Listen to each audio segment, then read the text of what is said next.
Good afternoon, everybody. I hope that wherever you are safe, you are healthy, and you are using the time you have in wherever place you're at to do the things you want to do and to take some time to make sure you're taking care of yourself physically, mentally, and spiritually. You're worthy of it, you deserve it, and you might as well use this time now to now become the best version of yourself that you can be for yourself and the people around you that really need you. So I want to talk about some of the negative emotions and feelings that you are experiencing right now. There's a lot of them. And people are experiencing them right now, and they're getting really upset, and they don't want to feel this way. And I want to talk about this because I deal with this every day with many of my clients. And we think that we're not supposed to experience these negative emotions. We think that they're not real. We think that we should always feel good and we should feel happy. And that would be a wonderful thing, but that's not reality. I believe that we were born with all the emotions we have, the good ones and the not so good ones, for a reason. And denying those negative emotions and feelings of anger, frustration, fear, stress, anxiety are all part of who we are. And what happens for many people is they begin to experience those negative emotions.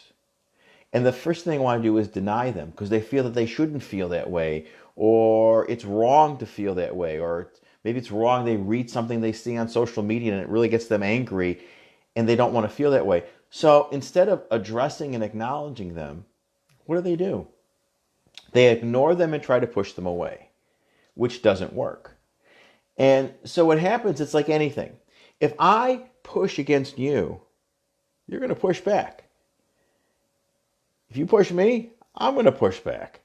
So when you push these emotions and feelings that are not so positive away, you're not getting rid of them. What you're doing is you're feeding energy into them, and they come back even stronger.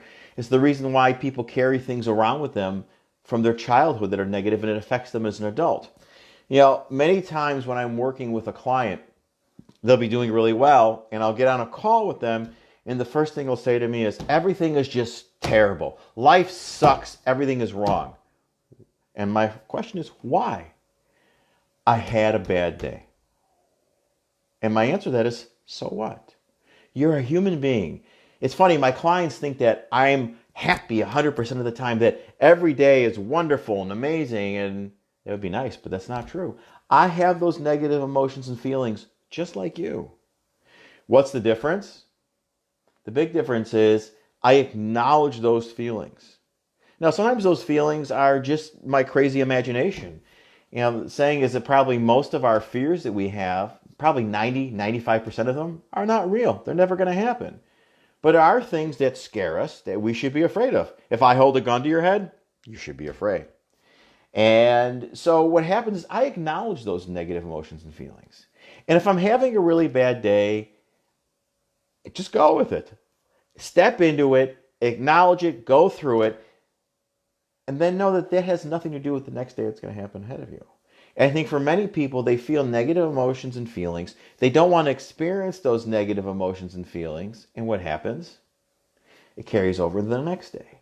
And then it becomes a week. And then it becomes a month. And then it becomes a year. And then it becomes the trend for your life. One day. Acknowledge it. Don't run away from your negative emotions and feelings. They're there. So the things you're experiencing now are normal. It's okay to feel afraid. It's okay to feel angry or scared or have a heightened level of anxiety and fear or stress. Why? Because this is all new. No one's ever experienced this before. No one's ever gone through this before. It's unknown. So acknowledge yourself and acknowledge the feelings you have. Step into them. Don't be afraid of them. Step into them. Allow yourself to experience them. And what you'll find is once you get past them, there's something you've learned from that experience. It's really pretty simple. It's really pretty easy. Whatever we put our energy into grows stronger. We talk about that all the time in accomplishing our goals, our dreams, and our visions. but it's also true for those negative emotions and feelings. If you focus attention and energy on them, they get worse. They become stronger and more powerful. We create monsters out of them. You're seeing that now in all the posts you're seeing in social media. So stop it. Acknowledge what you feel. Tell yourself it's okay. Don't beat yourself up and move on. That's my soapbox for the day.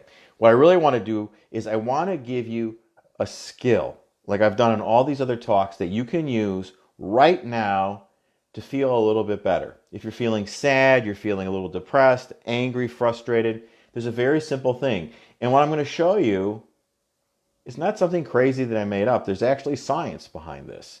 What I'm going to show you was created actually, part of the technique comes from a program called Havening.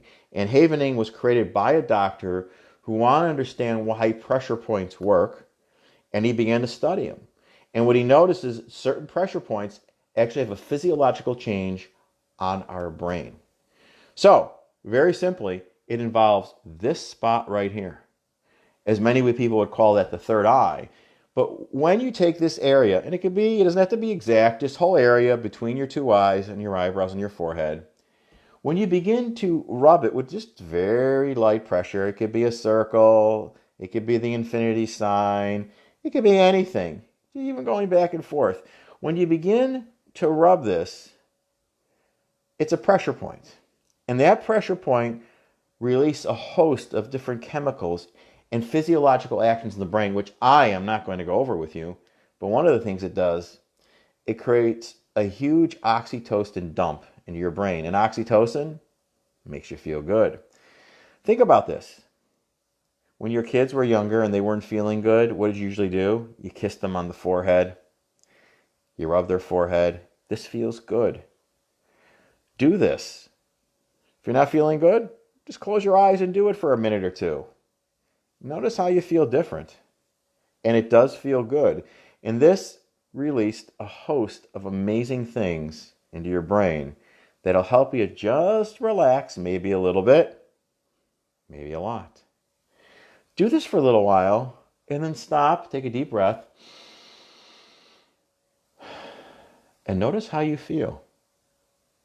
Perhaps everything slows down a little bit. Perhaps you feel a little bit calmer. Perhaps you feel a little bit better. Try it. It can't hurt you. I've given you a host of tools you can use that are all simple and easy to use. But you got to use them. So my recommendation is write them down. Write down these simple steps. Okay, when I don't feel good, I'm going to focus on my breathing.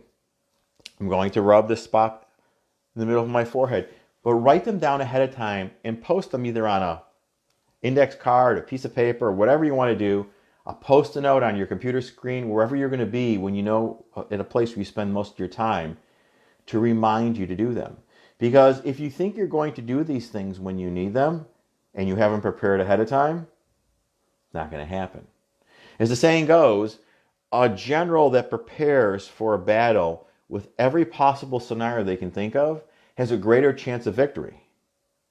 The general that goes into battle thinking that he has unbeatable firepower and can't lose will probably get slaughtered.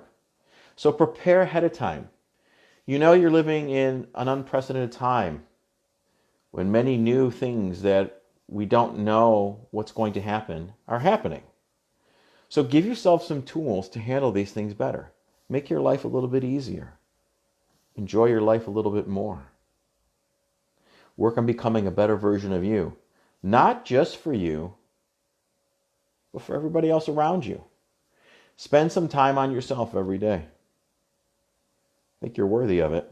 And by the way, your worthiness is only determined by two things. By getting up in the morning and breathing and being alive. Getting up every day, opening your eyes and taking a breath makes you worthy of every single thing that you want in your life. There are no asterisks after that. You are worthy of everything you want and desire in your life. The simple thing of opening your eyes in the morning and taking a breath. That makes you worthy. So make yourself worthy. I hope you have a great rest of your day. If I can help you in any way, I am here. You can message me. For those of you who have my email, my phone number, call me. I am here to help you now. And if you want, and if this is helpful to you, please feel free to share this video. We want to help as many people as we can. Have a great day.